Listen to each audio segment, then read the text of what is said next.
Minha nora e meu filho me mandaram uma mensagem. Reunião familiar urgente. Precisamos falar de algo muito sério.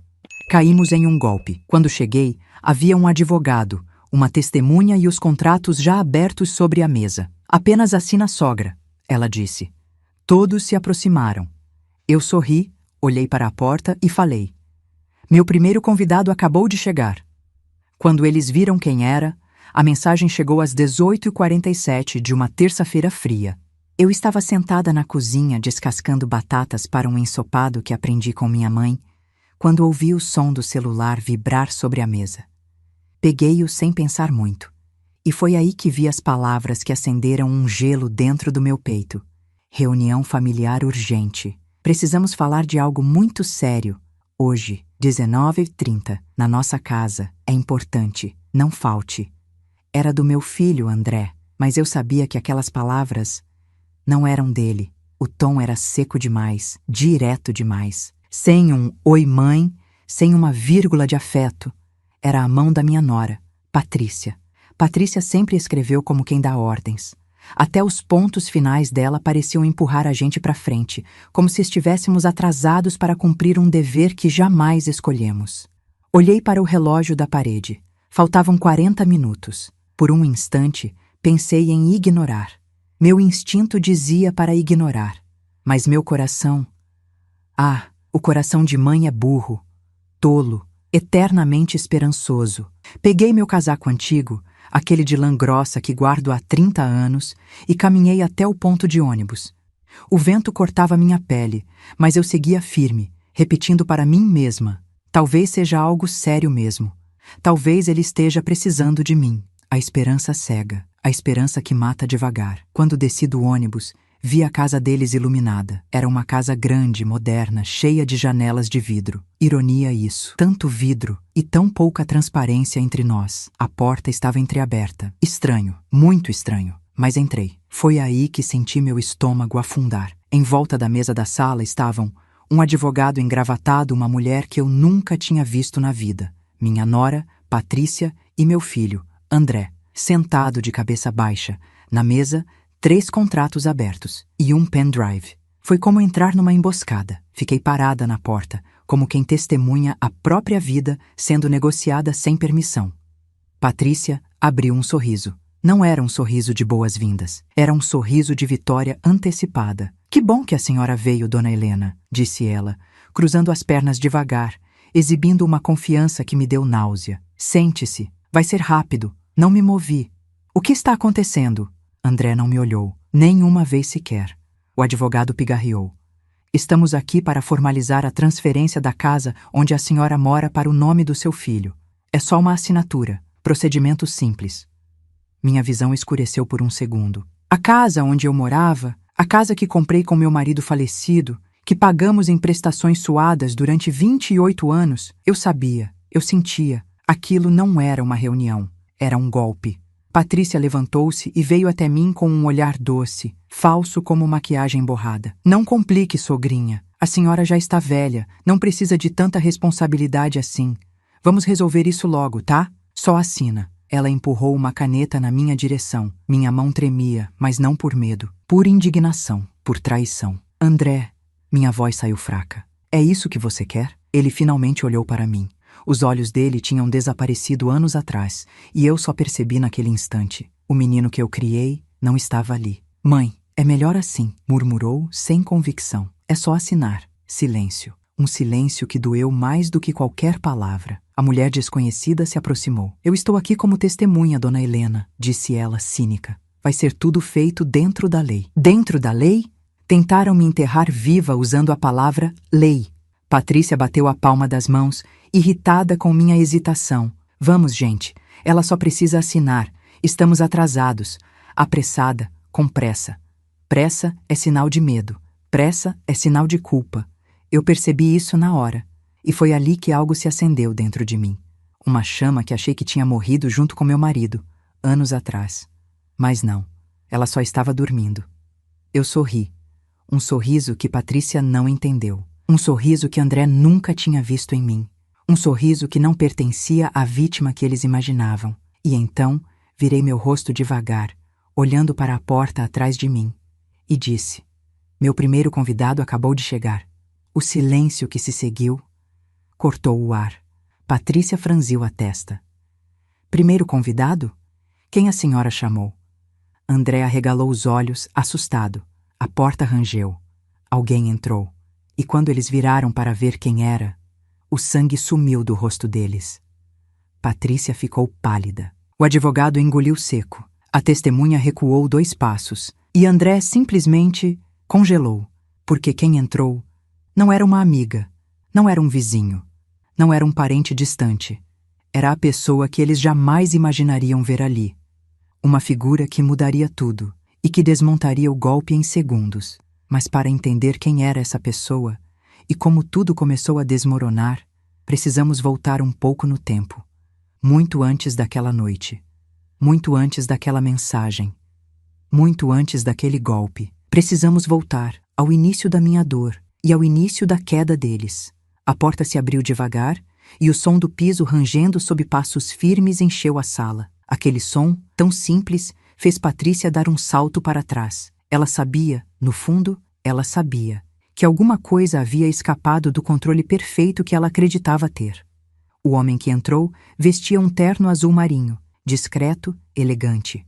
A luz da sala refletiu no distintivo metálico pendurado discretamente na lateral do cinto. Os olhos dele eram sérios, atentos, frios, como alguém acostumado a ver a verdade por trás das fachadas humanas. Patrícia levou a mão à boca. O advogado dela empalideceu como se tivesse visto um fantasma. André, meu filho, suou de imediato. O homem se apresentou com voz firme. Delegado Alexandre Moura. Boa noite. O silêncio que tomou a sala foi quase palpável. A testemunha recuou mais um passo. Patrícia piscou rápido, como se buscasse desesperadamente uma explicação plausível. E eu permaneci ali, parada, com a postura calma de quem finalmente coloca suas peças no tabuleiro. O delegado continuou. Recebi denúncia anônima sobre tentativa de coação, falsificação e pressão ilegal para obtenção de assinatura patrimonial de idosa. Ele abriu o bloco de notas. E vim verificar pessoalmente. Patrícia foi a primeira a reagir, sua voz falhando. Delegado, isso é um mal-entendido. Nós apenas chamamos minha sogra para uma reunião familiar. Alexandre levantou uma sobrancelha. Com advogado, testemunha e contratos já abertos na mesa, ela engoliu seco. É que a gente só queria agilizar. Agilizar um golpe? Cortou ele. O advogado dela se adiantou, tentando manter a compostura. Delegado, com todo respeito, não existe golpe algum aqui. Estamos apenas formalizando um documento de transferência amigável. Amigável? Perguntei finalmente abrindo a boca. Sem eu saber? Sem me consultarem? Sem me explicarem nada? Com uma mensagem fria me chamando às pressas? Sem tempo para pensar? Meu tom não foi gritado. Foi ferido. Foi decepcionado. Foi forte. O delegado anotou cada palavra. Patrícia tentou sorrir, mas o sorriso saiu torto, desesperado. Olha, Helena, a gente só quer o melhor para a senhora. Eu a encarei, devagar, profundo. E respondi, vocês querem o melhor para vocês. André abaixou os olhos. O delegado deu um passo à frente. Dona Helena, a senhora foi chamada aqui sob algum tipo de ameaça, chantagem ou manipulação emocional? Pausa. Pode responder com sinceridade. Estou aqui apenas para garantir sua segurança e seus direitos. Olhei para meus pés por um momento. Senti uma pontada no peito. Era uma dor velha. Uma dor que carrego desde quando meu marido morreu e André começou a se afastar. Mas levantei o olhar. E disse a verdade. Sim, fui manipulada, respirei fundo. Não sabia que encontraria isso aqui hoje. Não fui informada sobre nada. Só recebi uma mensagem apressada dizendo que era urgente e eu deveria vir imediatamente. O delegado anotou tudo. Patrícia tentou intervir. Helena, não fala assim. Você entendeu? Chega, Patrícia. Interrompi com firmeza. Foi a primeira vez em anos que minha voz não tremeu diante dela. A sala inteira congelou no instante em que minhas palavras saíram. Até o delegado parou de escrever. Eu disse chega, repeti. Vocês me trataram como se eu não tivesse valor. Como se minha vida se resumisse a uma assinatura. Como se eu fosse um obstáculo para o conforto de vocês. Patrícia piscou, indignada. Helena, você está sendo dramática demais. É só um documento, uma assinatura e pronto. O delegado respirou fundo. Dona Helena, a senhora quer assinar isso? Eu virei-me lentamente para ele. Minha resposta foi curta, simples e definitiva. Não. E foi como se eu tivesse soltado um trovão. O advogado de Patrícia levou a mão ao peito, perplexo. André finalmente levantou a cabeça, e eu vi nos olhos dele algo que não via há anos. Vergonha. Não raiva, não frieza. Vergonha. O delegado então virou-se para Patrícia. A senhora sabia que qualquer pressão para obter a assinatura de idoso pode ser configurada como crime? Ela empalideceu. Eu só queria resolver tudo de uma vez. E o motivo da pressa? Perguntou ele. Patrícia encarou André por meio segundo, como se pedisse socorro. André desviou o olhar. Era isso. Eu entendi naquele instante. Eles estavam desesperados. E desesperados fazem besteiras, grandes besteiras. O delegado continuou. Dona Helena, a senhora deseja representar contra eles? Deseja abrir boletim de ocorrência? A pergunta pairou no ar como faca suspensa. Patrícia arregalou os olhos. Helena, não. Você não vai fazer isso conosco. Você é família. A gente só está tentando te ajudar. Eu respirei fundo. Fundo demais. Olhei para André, meu único filho, meu menino. A criança que carreguei no colo enquanto ele chorava por medo de trovão. O rapaz que eu abracei no enterro do pai. Ele evitava meus olhos, porque ele sabia a verdade. Porque lá no fundo, enterrado sob anos de distância emocional, André ainda existia. E era esse André que eu vi tremendo diante de mim. Mas o André que estava ali não era o meu filho, era a sombra dele. E sombras precisam aprender com a luz. Finalmente respondi. Delegado, não hoje. Pausa. Mas quero que fique registrado. O delegado assentiu. Patrícia suspirou aliviada, mas cedo demais, porque eu continuei. E quero medidas protetivas, imediatas. Virei-me para Patrícia. Quero distância, quero paz, quero dignidade. Virei-me para André. E quero que você entenda que esse é o limite. Os olhos de André encheram de lágrimas. Ele abriu a boca para dizer algo, mas não conseguiu. O delegado fechou o bloco de notas. Tudo será registrado, Dona Helena. A senhora não está sozinha.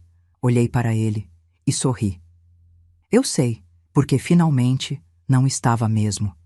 Ele guardou o distintivo, recolheu os documentos espalhados, pediu cópia dos contratos e notificou todos que dali em diante qualquer pressão adicional seria considerada tentativa de fraude e coação. Enquanto ele se retirava, Patrícia esmurrou a mesa com raiva. Isso não vai ficar assim, gritou. Você acha que vai sair daqui como santa? Você acha que ganhou? Eu respirei profundamente e com a calma que só a maturidade oferece respondi. Eu não ganhei. Pausa. Vocês é que perderam a decência. Patrícia ficou sem voz, e naquela noite, pela primeira vez em muito tempo, vi meu filho olhar para mim não como alguém que ele podia usar, mas como alguém que ele finalmente temia decepcionar. Ali, naquele instante, começou a queda deles, e o meu renascimento. Quando o delegado saiu daquela sala naquela noite, deixando para trás um rastro de silêncio e constrangimento, eu senti meu corpo inteiro tremer. Não de medo, mas de libertação. Porém, enquanto caminhava até o ponto de ônibus, sozinha, com o vento gelado batendo no meu rosto, percebi que a ferida não tinha nascido naquele dia. Ela tinha sido aberta anos antes, tão devagar que eu nem percebi quando começou a sangrar. E é aqui que a história realmente começa. Eu me lembro da primeira vez que vi Patrícia. Ela entrou na minha casa com um vestido azul e um sorriso que brilhava mais do que o necessário. Um sorriso que não tocava os olhos. Segurava André pelo braço, como quem segura um troféu recém-conquistado. Dona Helena, ela disse, me abraçando sem me tocar. Eu estava tão ansiosa para te conhecer. Eu, tola, acreditei. Eu tinha 65 anos na época. Ainda carregava a saudade recente do meu marido, Joaquim, que havia partido apenas 2 anos antes. E ver meu filho trazendo alguém parecia uma promessa de continuidade, de que eu ainda faria parte da vida dele, ingênua, carente, carinhosa demais. 3 defeitos fatais diante de pessoas como Patrícia. Os primeiros sinais foram sutis, tão sutis que qualquer outra pessoa teria percebido, menos eu. Lembro da primeira vez que ela entrou na minha cozinha e disse, passando a mão sobre o fogão: Nossa, Dona Helena, a senhora ainda faz comida gordurosa? André tá tentando cuidar da saúde, sabe? Eu ri, achando que era brincadeira. Mas ela não riu. André, atrás dela, apenas suspirou, como quem já estava cansado de explicar quanto mais repetir. Naquele dia, guardei a panela de ferro que Joaquim amava e comecei a cozinhar mais leve. No dia seguinte, Patrícia olhou para minha toalha bordada, aquela que fiz quando André nasceu, e disse: "Isso é tão antigo, né? Vamos comprar coisas novas quando André e eu formos morar juntos. A senhora não se importa, né?" Eu disse que não. E naquele instante, um pedacinho de mim desapareceu. Pequeno, quase invisível, mas desapareceu. O tempo passou e Patrícia foi tomando espaço. Primeiro, começou a interferir nas minhas escolhas. Depois, a decidir por mim. Depois, a me repreender. E André, cada vez mais calado, cada vez mais cansado, cada vez mais distante, ia aceitando tudo. Ou melhor, ia permitindo tudo. Eu acreditava que era amor, que era adaptação, que era maturidade. Mas com o tempo entendi. Quando alguém ama, te inclui. Quando alguém controla, te isola. E Patrícia nunca quis ser minha família. Ela queria ser a única voz na vida do meu filho. A primeira grande ruptura aconteceu num almoço de domingo. Eu passei a manhã toda assando o frango que André sempre amou. Temperei como Joaquim me ensinou. Coloquei batatas, alho, cebola. Senti o cheiro invadindo a casa e quase chorei de saudade. Eles chegaram atrasados, como sempre, e Patrícia entrou falando alto no telefone. "Sim, mãe, eu sei, mas sogra é assim mesmo, junta tralha, acha que sabe cozinhar. A gente aguenta, né?" Ela percebeu que eu ouvi, e não pediu desculpas, nem desligou. André ficou vermelho, mas não disse nada. A dor que senti naquele dia não veio das palavras, veio da reação de André, ou da falta dela. Era como se eu estivesse desaparecendo aos poucos da vida dele, e ele simplesmente não lutava para me manter. Depois disso, tudo virou regra. Se eu comprasse algo para André, ela dizia que ele não precisava.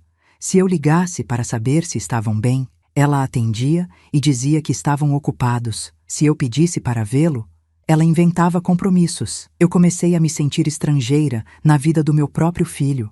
E ele, cada dia mais, se parecia com uma sombra da minha memória, não com o menino que criei.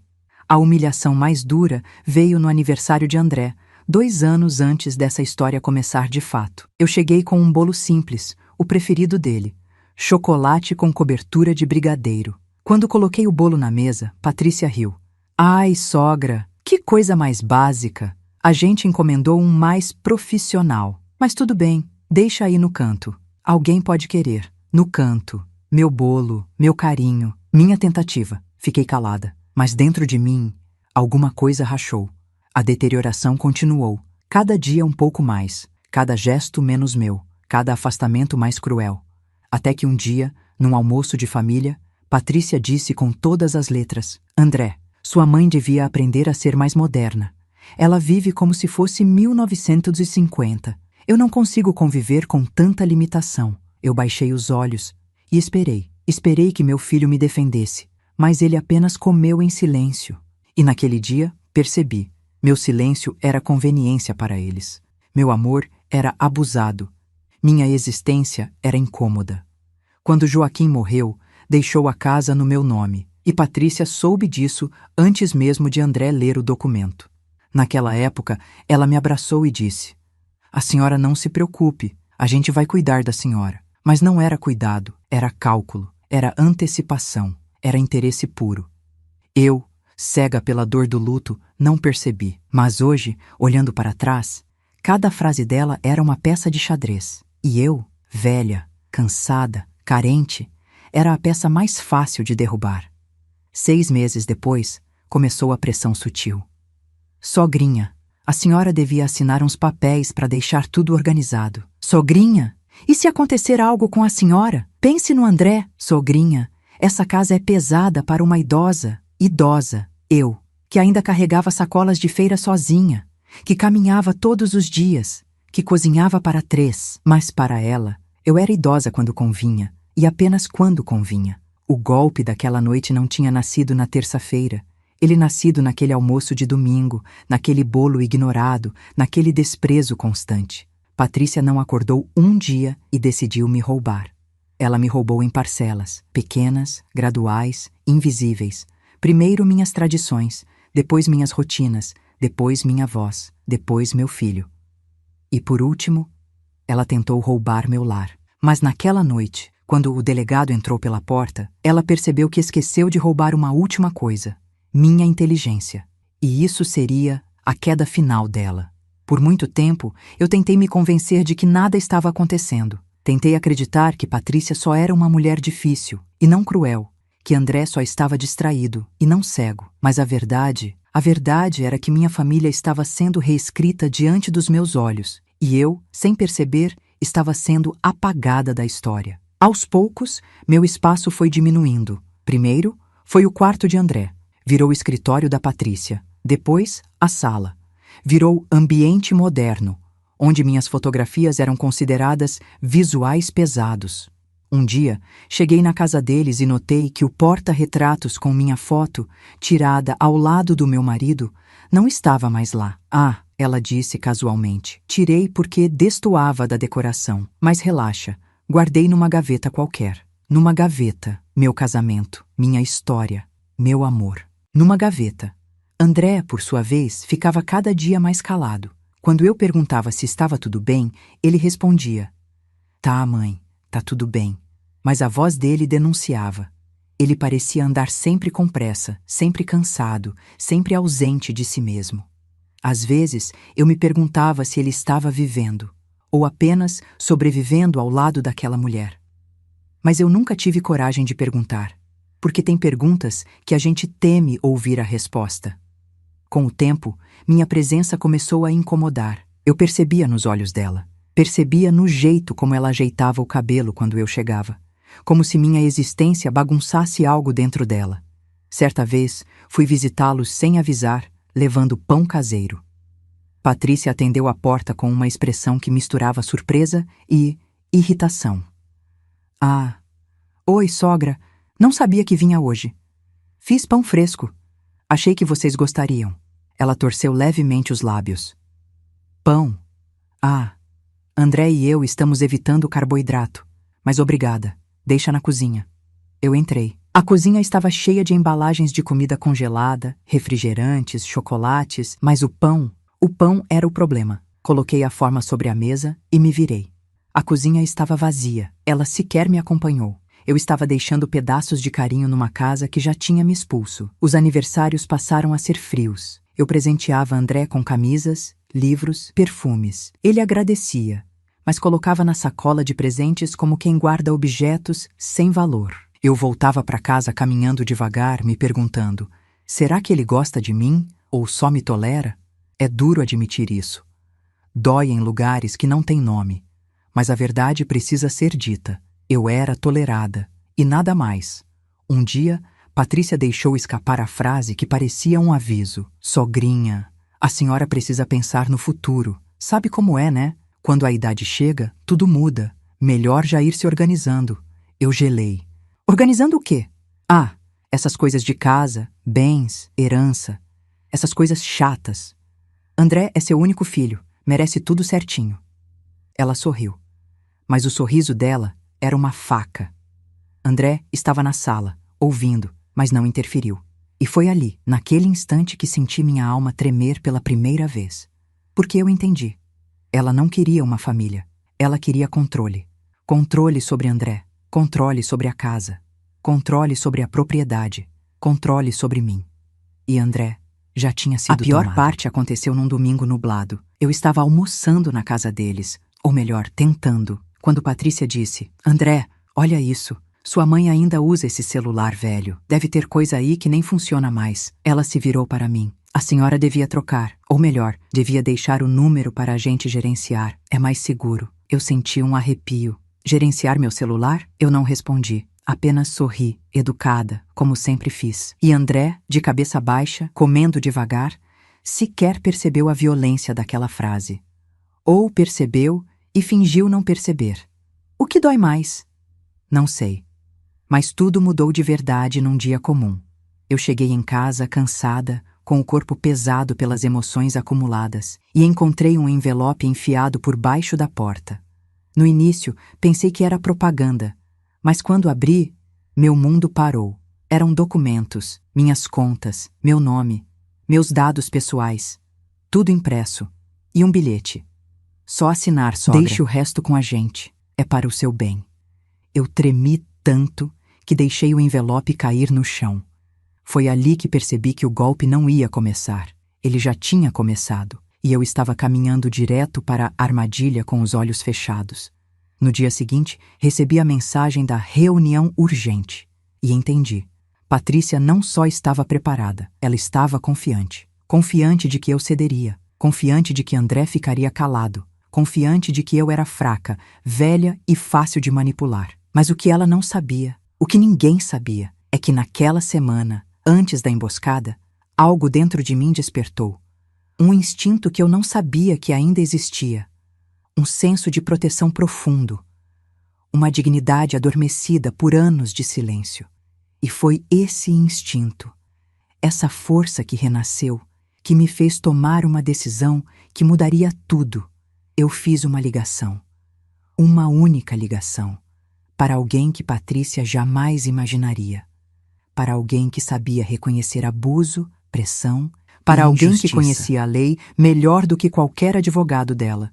E foi por causa dessa ligação que naquela noite, quando eles se aproximaram para me forçar a assinar, eu pude olhar para a porta, sorrir e dizer: meu primeiro convidado acabou de chegar. Quem entrou não foi só o delegado, foi o símbolo do fim deles e do meu recomeço. Quando cheguei em casa naquela noite, depois da intervenção do delegado, dos olhares pálidos de Patrícia e da vergonha estampada no rosto do meu filho, fechei a porta com uma calma que não sentia há anos. Minhas mãos ainda tremiam, mas não de medo, de libertação. A imagem deles tentando me encurralar com contratos, mentiras e manipulação queimava dentro de mim como ferro quente. Mas a presença do delegado, aquela presença, derrubou não apenas o golpe. Ela derrubou a ilusão de que eu era fraca. Peguei meu casaco, retirei as chaves da bolsa e me sentei na cadeira perto da janela. A casa estava silenciosa. Silenciosa como um quarto depois de uma tempestade. E foi ali, olhando para o vazio da sala, que percebi. Eu não fui atacada apenas por Patrícia. Eu fui atacada por tudo que deixei passar.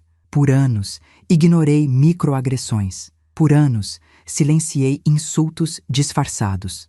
Por anos, aceitei desprezos para não perder meu filho. Eu me diminuí, me curvei, me calei. E por quê? Por medo de ficar sozinha. Mas a verdade dura, crua, brutal, é que eu já estava sozinha havia muito tempo, só faltava admitir. E naquela noite, eu admiti. Tomei banho devagar, enxuguei o rosto demorado e olhei para o espelho. No reflexo, não vi uma idosa frágil. Vi uma mulher sobrevivente, com marcas, sim, com rugas, claro, mas com uma força silenciosa que ninguém mais via. Até agora. Foi aí que tomei a decisão que mudaria tudo. Não esperaria o próximo golpe. Eu agiria antes. Andei até a cozinha, preparei um café forte e sentei no balcão com meu caderno azul, aquele que comprei na papelaria da esquina semanas antes, quando senti que minha vida precisava de novas páginas. Abri o caderno na primeira folha limpa e escrevi: Plano de Proteção e Liberdade. Helena Duarte. Pela primeira vez na minha vida, eu escrevia um plano para mim. Não para meu marido, não para meu filho, para mim. A caneta parecia deslizar com uma verdade que meu coração finalmente compreendia. Garantir proteção legal imediata, consultar advogado independente, proteger a casa e todos os meus documentos, registrar todas as tentativas de manipulação, reunir testemunhas que conhecem meu caráter, prever cada movimento de Patrícia, nunca mais agir sozinha. Enquanto escrevia, senti algo novo, algo que há décadas eu não sentia. Poder. Não o poder agressivo, mas o poder de alguém que finalmente sabe quem é e o que não aceitará jamais.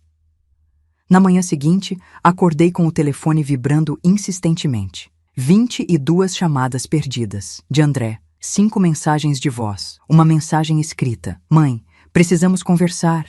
A Patrícia está mal. A senhora exagerou ontem. O delegado humilhou a gente. Por favor, não faça isso com a nossa família. Nossa família. Que ironia dolorosa. Família? A família que ele não defendeu? A família que me ridicularizou por anos? A família que tentou me despojar da minha casa? Respirei fundo e desliguei o telefone. Não responder era meu primeiro ato de liberdade. Às 8 horas, recebi outra mensagem, desta vez um áudio da voz chorosa de André. Mãe, por favor, atende. A Patrícia está dizendo que a senhora quer acabar com a gente. Mãe, por favor. Por um momento, meu coração tremeu. Porque mãe é mãe, mesmo quando o filho falha. Mas então lembrei de todas as vezes em que esperei que ele me defendesse. E ele não disse nada. Lembrei de todas as vezes em que Patrícia me humilhou na minha frente. E ele desviou o olhar. Lembrei do bolo no canto da mesa, do porta-retratos escondido, da palavra idosa usada como arma. Lembrei dos contratos abertos sobre a mesa, e a coragem voltou ao meu peito. Fechei os olhos e repeti: basta, basta, basta. Era o fim da minha submissão. Às 9 horas, saí de casa e fui até o escritório do delegado Alexandre Moura.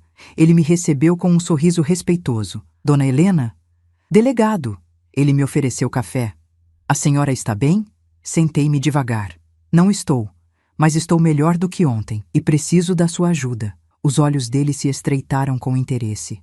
Claro, o que deseja? Respirei fundo. Quero me proteger. Quero proteger minha casa. Quero garantir que meu filho e minha nora nunca mais tentem me manipular. Quero justiça. Pausa. Mas quero fazer tudo dentro da lei e de forma inteligente. O delegado assentiu. A senhora já começou muito bem ontem. Agora é hora de formalizar tudo, com firmeza. Ele abriu uma pasta, e pela primeira vez em anos, senti que alguém estava do meu lado. Não por interesse, mas por justiça. Vou orientá-la passo a passo, disse ele, e orientou, com clareza, com paciência, com respeito, configuração de medidas protetivas, direitos sobre propriedade, registros legais de coação, provas digitais, segurança doméstica, documentos sigilosos. Tudo. Quando saí daquele escritório, eu não era mais Helena, a sogra ingênua que todos subestimavam. Eu era Helena Duarte, mulher protegida pela lei, consciente de seus direitos, dona da própria voz. Mas a parte mais surpreendente ainda estava por vir. No caminho de volta, parei numa padaria para tomar um café. Enquanto esperava o pedido, senti alguém parar ao meu lado. Era uma senhora que eu via de vez em quando pelo bairro. Cabelos brancos curtos, olhos atentos, postura firme. Ela me olhou por alguns segundos, como se me estudasse, e disse: "Você mudou." Eu pisquei. Mudei? Como assim? Ela sorriu com sutileza. Ontem, ouvi a confusão na casa do seu filho. Ouvi o delegado chegar. Ouvi sua voz. Pausa. Hoje, você está mais alta, mais ereta, mais viva. Meu peito se aqueceu. Aquela mulher me enxergou. E talvez, no fundo, eu só precisasse disso para continuar. Quando cheguei em casa, encontrei mais 2 mensagens de André. Mãe, a senhora vai acabar com a minha vida. Por favor, a gente só tentou ajudar. Ajuda? Aquilo não era ajuda. Era posse, era interesse, era dominação. Naquele instante, percebi uma verdade amarga. Meu filho não era mais vítima da Patrícia. Ele era cúmplice dela. E enquanto essa verdade doía, ela também libertava, porque agora eu sabia exatamente contra quem eu lutava. À noite, me sentei novamente com meu caderno azul e escrevi a frase que seria o eixo da minha vida dali em diante. A partir de hoje, ninguém mais decide por mim. E ali, naquele silêncio tão meu, senti o início de uma vingança. Não vingança de destruir, mas a vingança mais poderosa que existe. A vingança da mulher que finalmente acordou. Voltei para casa com a pasta de orientações do delegado nas mãos e uma força nova dentro do peito. Era curioso. A casa era a mesma, as paredes eram as mesmas, mas eu sentia que o ar dentro daquele lugar tinha mudado. Eu nunca tinha me sentido tão dona de mim. Mas o mundo lá fora não estava quieto. Assim que coloquei a chave na fechadura, o celular vibrou. 2, 5, 9, 15 mensagens novas. Eram deles. Eu respirei fundo antes de desbloquear a tela, com a convicção de que eu precisava ver tudo com frieza, como uma mulher que não cai mais em chantagens emocionais. A primeira mensagem era de André. Mãe, por favor, atende. É sério, eu estou desesperado. A segunda era de Patrícia. A senhora está fazendo tempestade em copo d'água. Nós só queríamos ajudar. Outra. Helena, você não tem noção da confusão que causou. André está mal por sua culpa. E então, mais uma. Se a senhora abrir processo, vou expor tudo o que sei da sua vida. A senhora não vai aguentar. Eu li essa última 2 vezes. Não por medo, mas por incredulidade. Aquela mulher, aquela sombra venenosa, ainda acreditava que podia me calar. O que ela nunca entendeu, e só perceberia tarde demais, era que eu já tinha vivido tudo o que podia me quebrar. Quando a gente sobrevive a certas dores, nada mais destrói. Eu apaguei todas as mensagens. Salvaria mais tarde como prova, é claro, mas naquele momento não deixaria aquilo entrar no meu coração. 1 hora depois, a campainha tocou. Não era André, não era Patrícia. Era o advogado que o delegado recomendara. Doutor Renato Lacerda, um homem de meia-idade, olhar atento, voz firme e postura tranquila. Justamente o que eu precisava. Dona Helena? Perguntou ele, gentilmente. Sou eu. Entre, por favor. Ele entrou, observando cada detalhe da casa, analisando com a precisão de quem já viu muitas vidas desabarem por pequenos detalhes. Sentou-se à mesa comigo e abriu a pasta. O delegado me contou o básico, disse ele. Mas quero ouvir da senhora, do seu jeito, sem pressa. Eu contei tudo. Do início, desde o bolo ignorado no aniversário, desde a toalha antiga retirada da mesa, desde a primeira humilhação sutil. Contei da mensagem urgente, do advogado e da testemunha, do pedido para assinar, da tentativa clara de tomar minha casa e do delegado entrando pela porta. Quando terminei, Renato respirou fundo. Dona Helena, o que tentaram fazer com a senhora é crime. E não crime pequeno. É grave.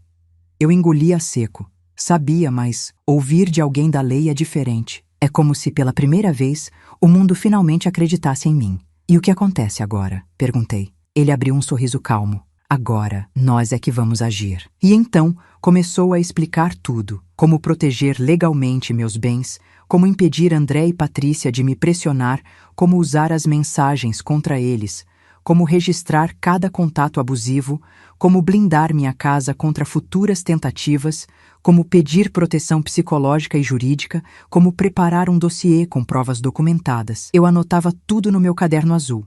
Cada linha escrita era um pedaço da minha liberdade sendo devolvida. Quando Renato se levantou para ir embora, olhou para mim com uma expressão séria. Eu preciso que a senhora esteja preparada, disse ele. Preparada para quê? Ele hesitou, e então disse. Patrícia não vai desistir tão fácil. Pessoas como ela, quando perdem o controle, atacam mais forte.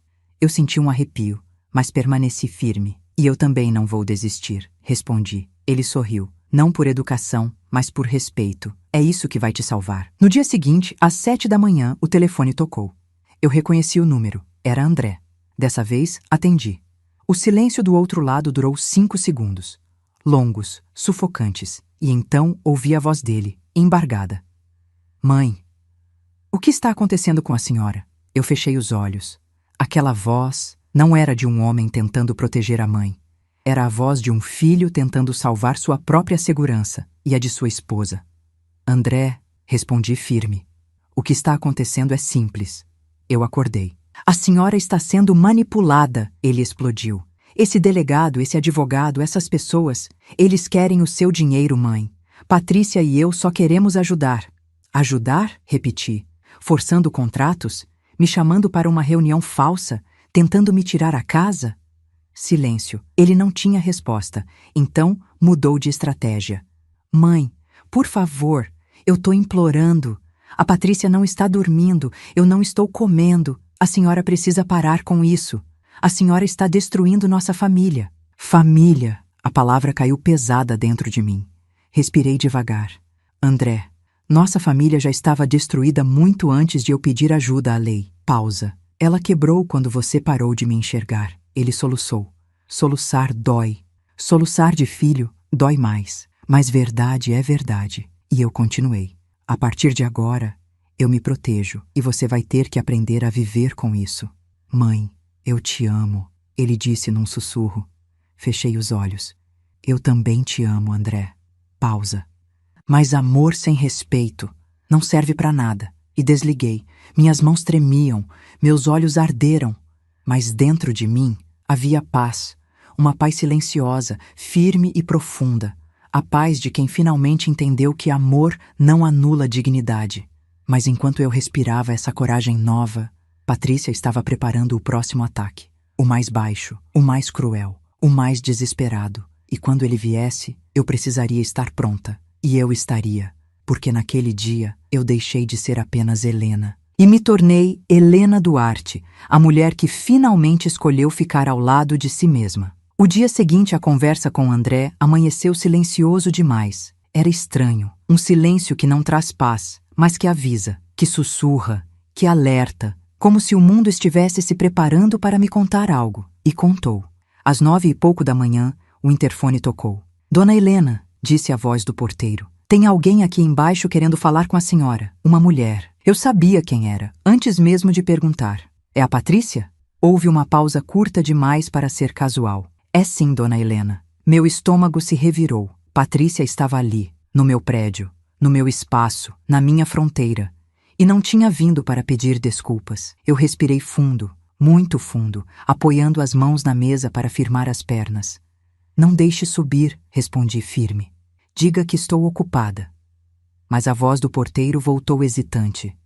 É que ela insiste muito. Disse que vai ficar aqui até a senhora atender. Claro que sim. Patrícia nunca aceitou limites. Ela os ignorava, os ultrapassava, os destruía. Desliguei o interfone com as mãos frias, mas com a mente quente, quente de lucidez. Peguei meu telefone e fiz a única coisa que realmente precisava fazer. Liguei para o advogado. Doutor Renato? Dona Helena, aconteceu algo? Respirei fundo. Ela está aqui, no meu prédio. Está insistindo para subir. Do outro lado, o silêncio não foi de susto. Foi de confirmação.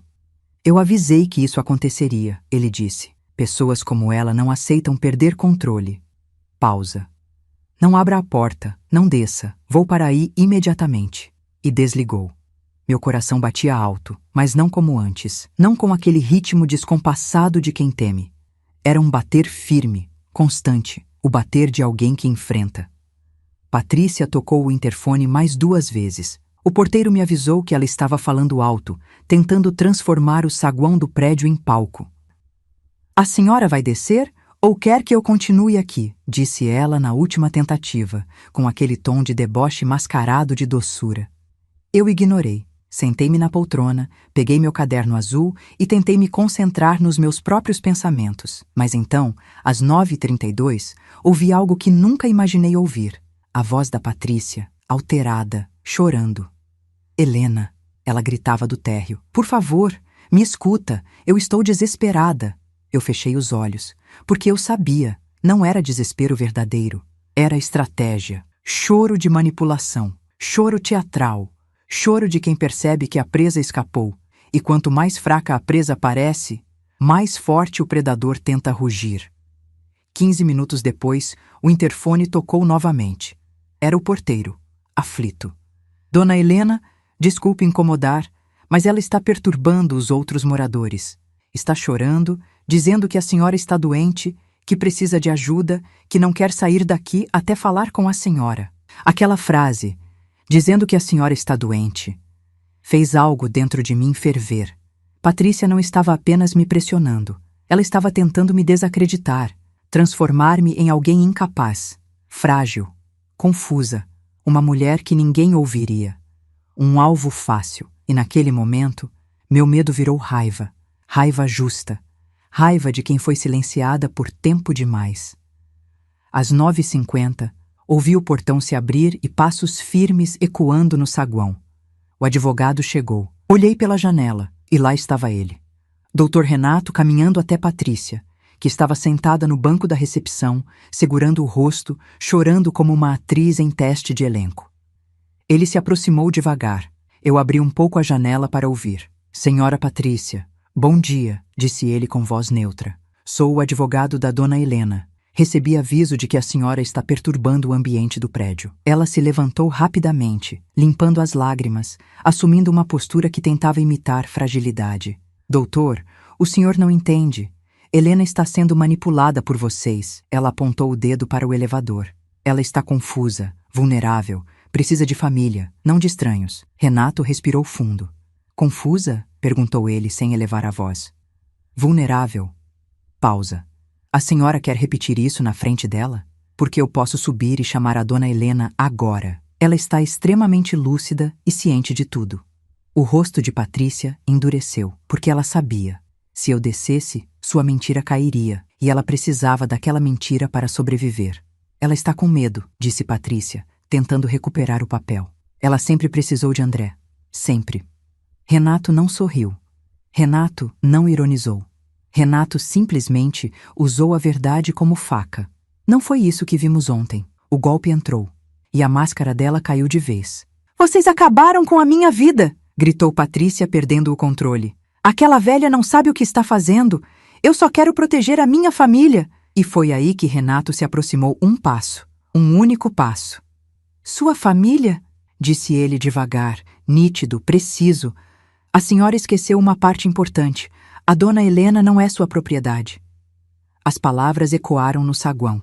E eu senti, lá de cima, como se alguém tivesse me devolvido minha pele. Patrícia tentou falar mais alguma coisa, mas a porta de vidro abriu. E quem entrou foi o delegado Alexandre Moura. Eu não sabia que ele viria, mas Renato sabia. E naquele instante eu percebi. Eu não estava apenas protegida.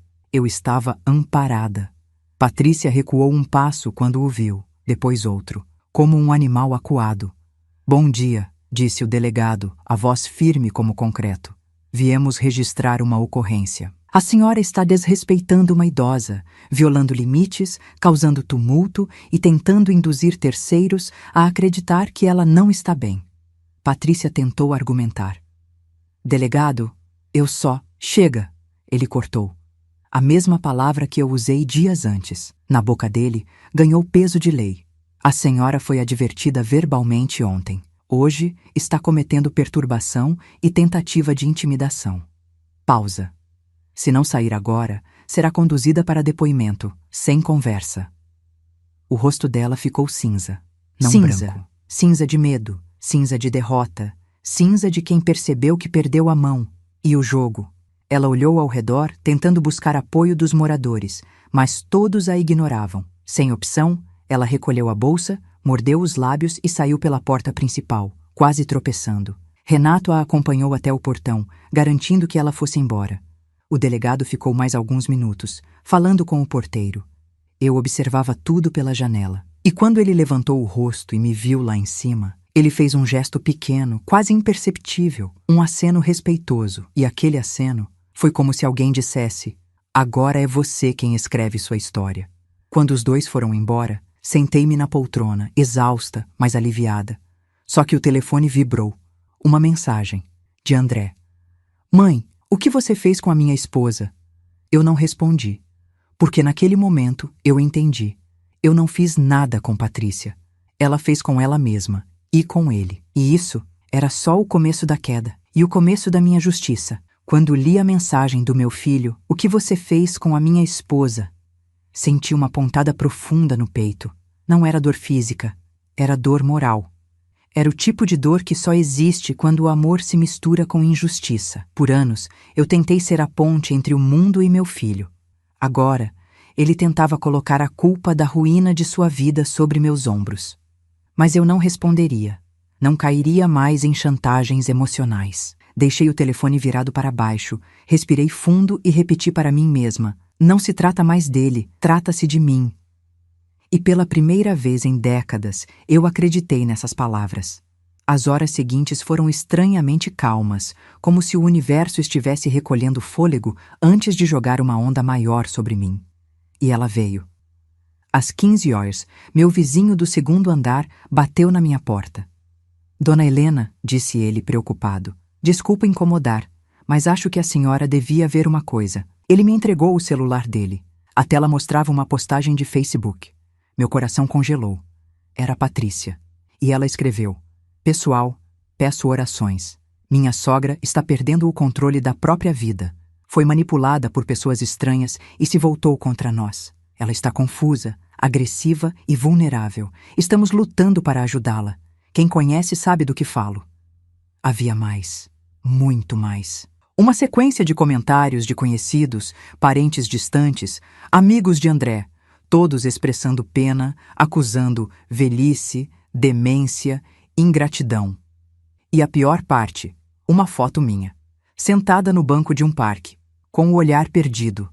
A legenda dizia: olhem como ela está. Isso não é a Helena que conhecíamos. Meus olhos arderam, porque aquela foto não era um retrato de confusão. Era um retrato de solidão.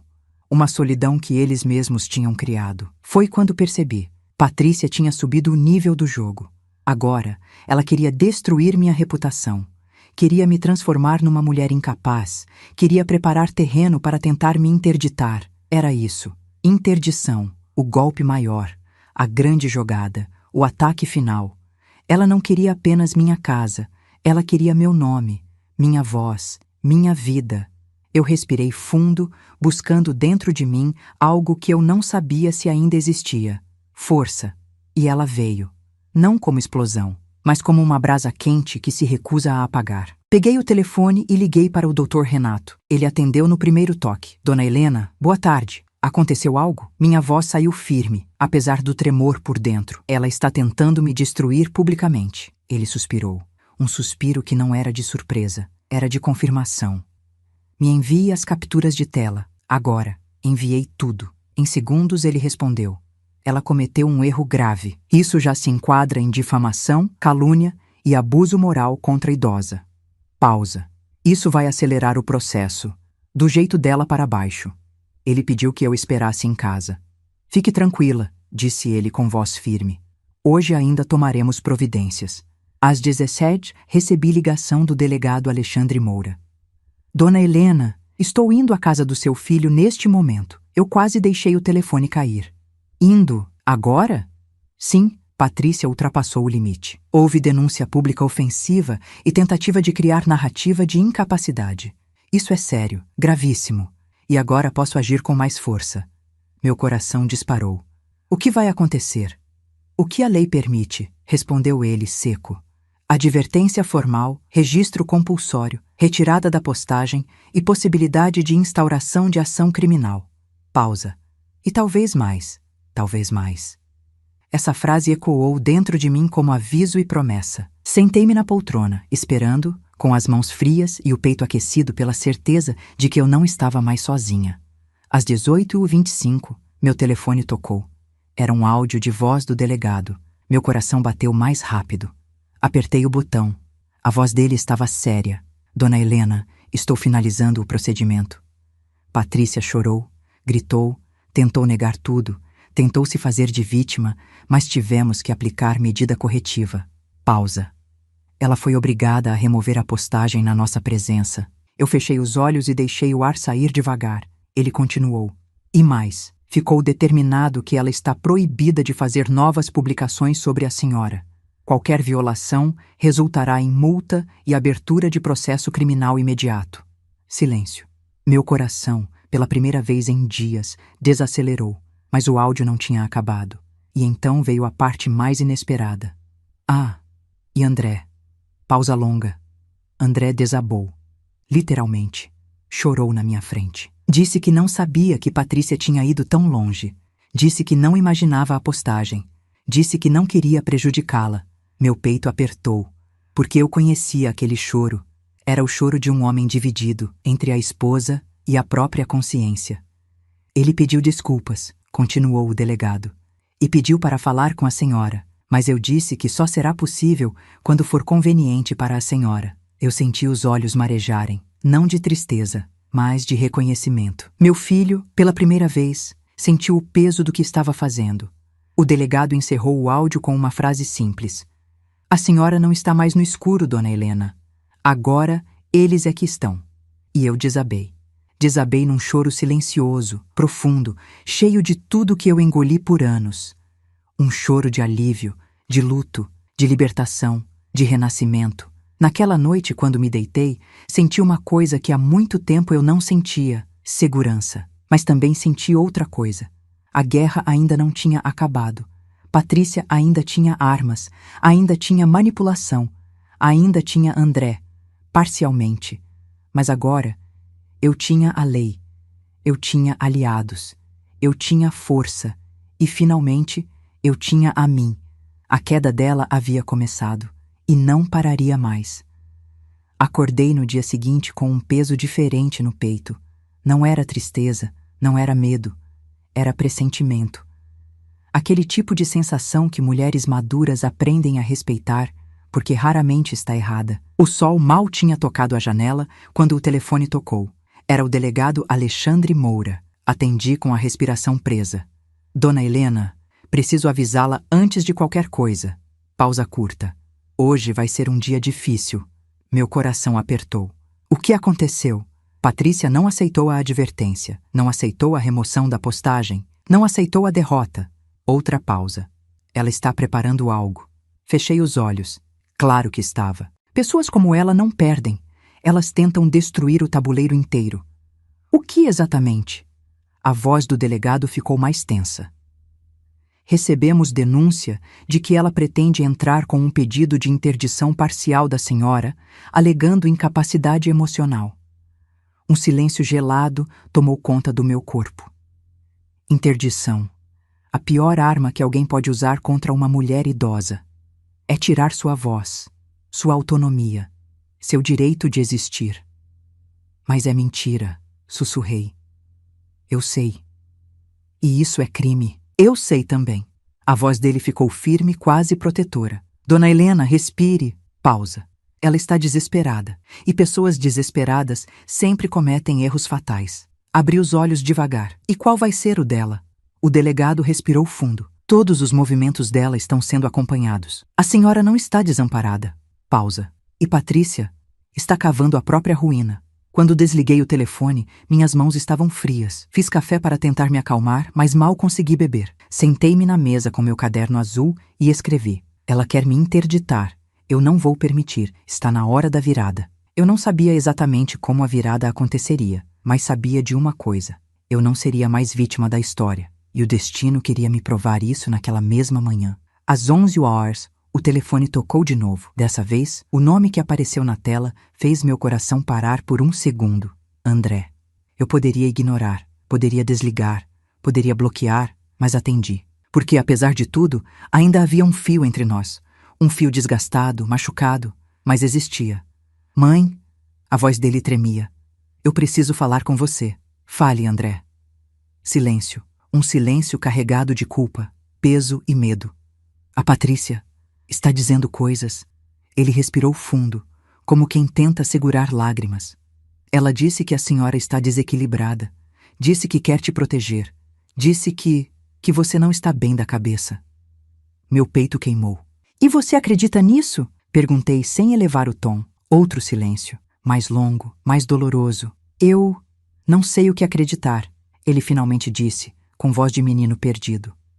Você parece diferente, mãe. Você está mais firme, mais decidida, mais dura comigo. Eu nunca vi você assim. Fechei os olhos. Ele não entendia. Não porque não podia, mas porque nunca precisou. Eu sempre fiz tudo por ele. Sempre amaciei o mundo antes de entregar. Sempre escondi minhas dores para não pesar os ombros dele. E agora, quando eu finalmente me colocava em primeiro lugar, ele confundia dignidade com desequilíbrio. André, falei com calma. Eu não estou diferente. Eu acordei. Silêncio. Ele fungou. A Patrícia disse que vai lutar pela gente, que vai mostrar que você está sendo influenciada, que se for preciso, vai pedir ajuda da justiça. Meu estômago gelou. Ela já estava armando a interdição. André, falei firme. Ela não está lutando por vocês. Pausa. Ela está lutando pelo controle. A respiração dele ficou pesada. Mãe, eu estou com medo. Aquilo me doeu, porque apesar de tudo, ele era meu filho e estava preso numa teia que ele mesmo ajudou a tecer, mas que agora estava sufocando. André, minha voz ficou suave. Filhos nunca deveriam temer as próprias mães. Pausa. Mas deveriam temer perder a própria consciência. Ele chorou. Chorou grandes lágrimas de homem quebrado. E antes de desligar, disse: A Patrícia saiu de casa agora. Ela disse que ia resolver tudo de uma vez. Mãe, por favor, se cuida. Algo dentro de mim travou. Patrícia tinha saído. Para onde? Para quê? O pressentimento voltou mais forte, como um trovão silencioso. Algo estava prestes a acontecer. Algo grande. Algo decisivo. Às 12h15, recebi uma mensagem do advogado. Não saia de casa, estão tentando algo, já estou indo. O medo subiu pela minha coluna. Sentei-me no sofá, apertando as mãos, olhando para a porta como se ela fosse explodir a qualquer momento. E então, às 12h28, a campainha tocou. 1, 2, 3 vezes. Não era o toque de alguém comum. Era o toque de quem está com pressa, de quem está desesperado, de quem está pronto para atacar. Eu caminhei até a porta devagar, sentindo cada músculo do meu corpo tremer, mas não de fragilidade, de alerta, de sobrevivência. Encostei o olho no visor, e o que vi fez meu coração bater tão forte que eu recuei um passo. Não era Patrícia, não era André, não era o delegado, não era o advogado. Era uma mulher que eu nunca tinha visto, com uma pasta nas mãos e expressão séria. E então ela gritou: Dona Helena, estou aqui em nome da Patrícia e do André. É sobre sua capacidade mental. Precisamos conversar agora. Meus joelhos fraquejaram. Eu sabia o que era aquilo. Era o golpe final. A tentativa desesperada de interdição. Mas o que ela não sabia, o que ninguém sabia, é que naquele exato momento, atrás dela, descia do elevador um homem que mudaria tudo. E quando ele abriu a boca, o rosto da mulher ficou pálido como papel, porque aquele homem não estava ali por acaso. Ele estava ali por mim. A mulher desconhecida, com a pasta apertada contra o peito, continuava batendo na minha porta como quem tenta arrombar a alma de alguém. Dona Helena, abra! Isso é sério! É sobre sua capacidade mental! Aquela frase dita assim em voz alta, no corredor de um prédio cheio de vizinhos, foi a agressão mais cruel que Patrícia já arquitetou. Minha respiração ficou presa na garganta. Eu estava a um passo de desmaiar, não por fraqueza, mas pela violência silenciosa daquele ataque. E então, o elevador ao lado dela se abriu. Um som suave, um clique metálico, um sopro de destino. A mulher continuou falando sem notar nada. Estou aqui a pedido da sua família. Eles só querem te proteger. Proteção, a palavra mais falsificada do mundo. Mas enquanto ela gritava, o homem que saiu do elevador caminhou até ela com passos lentos, firmes, carregados de autoridade. Era como ver um filme em câmera lenta.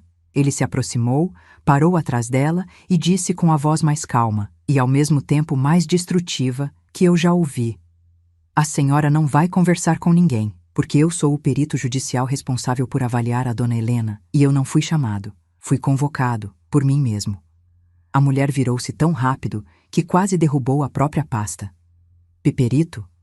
Mas eu tenho documentos. A Patrícia me chamou. Ela disse que a sogra.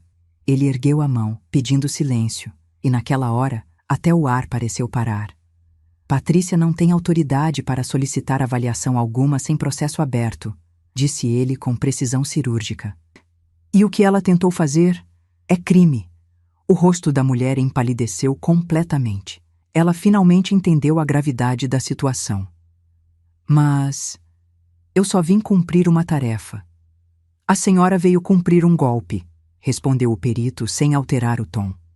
E isso já foi informado ao delegado Alexandre Moura, que está a caminho neste exato momento. Eu senti minhas pernas amolecerem, não de medo, de alívio, porque naquele instante vi que tudo aquilo tinha um propósito maior do que eu imaginava. O perito virou-se para mim através do olho mágico da porta. Dona Helena, a senhora está aí? E estou... Respondi com a voz embargada. Não abra por enquanto. Sua segurança é prioridade. Eu encostei a testa na porta e fechei os olhos. Respirei o ar mais profundo da minha vida.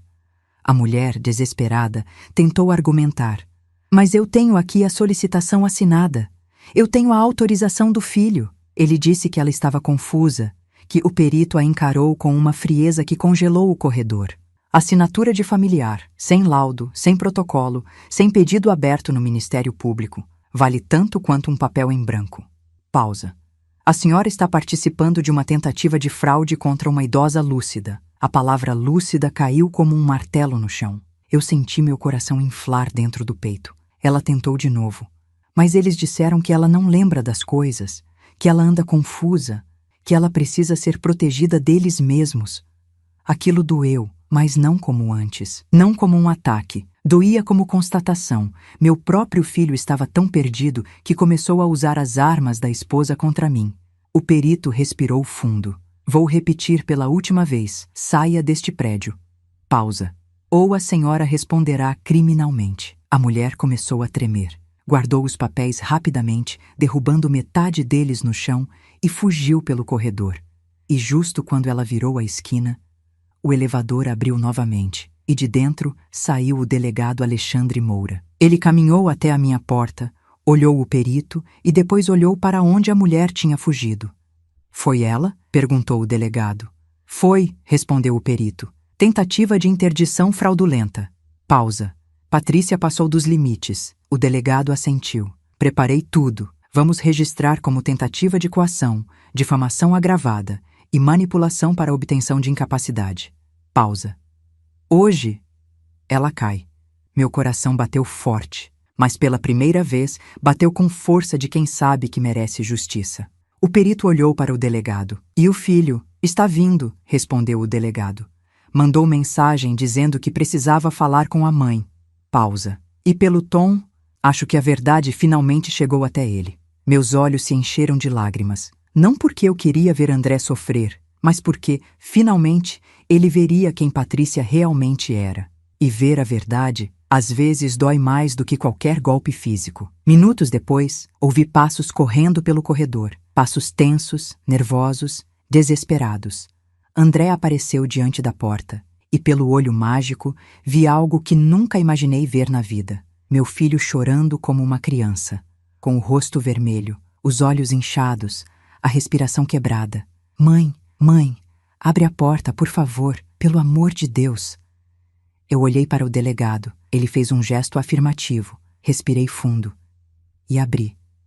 Quando a porta se abriu, André desabou nos meus braços. Literalmente, ele caiu de joelhos no chão, segurando minha saia, a cabeça encostada no meu quadril, chorando com soluços que vinham de um lugar que eu não conhecia mais. Mãe, me perdoa. Me perdoa. Pausa. Eu não sabia. Eu juro que não sabia que ela ia tão longe. André, levante, pedi, tocando seus cabelos. Ele chorava tanto que quase não conseguia respirar. Ela me enganou, mãe. Ela disse que era para te ajudar, que você estava estranha, que estava vulnerável, que estava velha demais para cuidar de tudo. Minhas lágrimas caíram sobre sua cabeça, porque eu sabia que, embora culpado, ele também era vítima da mulher que escolheu amar. Ela disse que você não lembrava das coisas, que estava confundindo datas, nomes. Pausa. Ela usou as coisas que você me contou sobre sua tristeza depois da morte do pai. Pausa longa. Ela usou tudo contra você, mãe. Minha respiração tremeu, mas eu permaneci firme. A maturidade é isso, chorar por dentro e se manter de pé por fora. André, disse eu com doçura e firmeza ao mesmo tempo. Agora você sabe quem ela é. Ele ergueu o rosto, os olhos vermelhos e inchados. E você é minha mãe. Pausa. A única pessoa que nunca deveria ter sofrido por minha causa. Eu acariciei seu rosto. O importante é que agora você viu. Ele engoliu seco. O silêncio tomou conta do ar. Até o delegado e o perito ficaram imóveis e André concluiu. Ela passou de todos os limites. Ela quase destruiu a senhora. Pausa. E quase destruiu a mim. Meu coração se dividiu em 1000 pedaços. Metade de dor, metade de alívio, porque a verdade sempre chega. E às vezes chega tarde, mas chega quando deve chegar. O delegado colocou a mão no ombro dele. André, você vai ter de prestar depoimento. Pausa. Mas sua verdade pode salvar sua mãe. André assentiu, limpando o rosto. E então se virou para mim, com um olhar que eu não via desde que ele era pequeno. Mãe, agora é minha vez de te proteger. Meus olhos transbordaram, porque naquele instante eu tive meu filho de volta. Não o homem perdido. Não o marido manipulado, não o adulto superficial, mas o menino bom que, um dia, eu criei com tanto amor. E Patrícia, aquela noite seria o começo do fim dela. Não porque eu queria vingança, mas porque a verdade sempre derruba falsidades. E ela tinha construído a vida inteira em cima de mentira. Era questão de tempo. E o tempo, finalmente, estava do meu lado. O depoimento de André aconteceu na manhã seguinte. Ele tremia, eu tremia. Até o delegado parecia respirar com mais força que o normal, porque sabia que aquele momento definia tudo. Mas quando André começou a falar, o silêncio da sala se transformou em testemunha. Ele contou tudo. Não só a tentativa de me fazer assinar os contratos, não só o teatrinho da reunião urgente, não só as mensagens manipuladoras, mas o que ninguém sabia. Patrícia estava planejando minha interdição há meses. Ela guardava fotos minhas para usar como prova. Ela anotava comentários soltos. Ela colecionava frases recortadas para me pintar como incapaz. Ela manipulava conversas com terceiros para criar uma falsa narrativa sobre minha saúde mental. E André, chorando diante do delegado, confessou: Eu nunca tive coragem de impedir. Eu sabia que era errado, mas ela sempre me convenceu de que a senhora precisava de ajuda, de que a senhora estava ficando confusa, de que era para o seu bem. O delegado escreveu tudo, cada palavra. Ao final, ele olhou para André com seriedade paternal. Filho, amar não é obedecer, amar é proteger. Pausa curta. E você não protegeu sua mãe. André chorou. Chorou em silêncio. Eu senti o coração apertar, mas não como antes. Dessa vez, era um aperto de cura. Porque a verdade, quando dita por quem nos feriu, liberta, mesmo que doa. Naquela mesma tarde, a polícia bateu à porta de Patrícia. Ela estava com as malas prontas. Talvez para fugir, talvez para recomeçar o plano em outra cidade. Mas não teve chance. A advertência virou denúncia formal. A denúncia virou processo. E o processo virou o início da queda dela. As acusações: coação, difamação agravada, tentativa de interdição fraudulenta, manipulação emocional de idosa, tentativa de fraude patrimonial.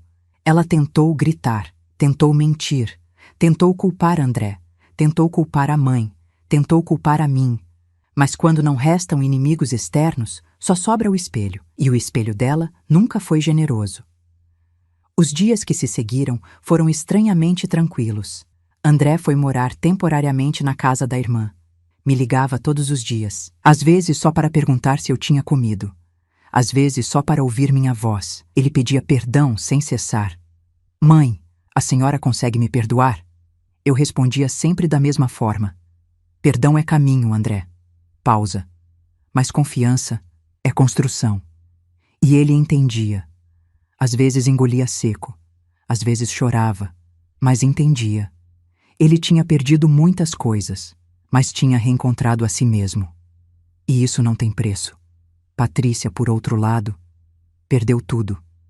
A investigação revelou golpes anteriores, revelou manipulações passadas, revelou que ela tentou isolar não só a mim, mas outras pessoas da família. Ela tinha histórico, e agora tinha testemunhas. O processo correu veloz, e no fim, ela recebeu multa, restrição de aproximação, obrigação de tratamento psicológico e o fim definitivo de seu casamento. Quando recebeu a sentença, ela quebrou. E seu último gesto não foi pedido de desculpas, foi silêncio. O silêncio de quem percebe que nunca controlou nada, só destruiu. E eu renasci. Não naquele dia da sentença, não durante o depoimento, não quando a polícia chegou. Eu renasci no dia em que percebi que não precisava mais mendigar amor, que dignidade não é luxo, que silêncio demais adoece, que maturidade não é aceitar tudo, é recusar o que nos destrói, que ser mãe não significa permitir abusos de ninguém, inclusive do próprio filho.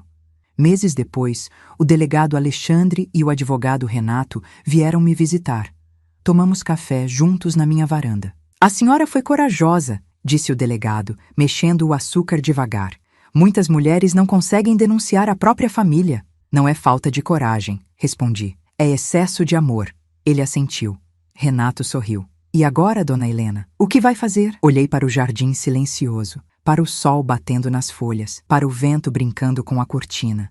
Agora vou viver. Pausa. Por mim, André e eu estamos reconstruindo nossa relação, sem pressa, sem pressão, sem perfeição. Ele me visita, toma café comigo, faz perguntas que nunca fez, me ouve como nunca ouviu. Outro dia, ele disse: Mãe, eu não quero ser a mesma pessoa que fui.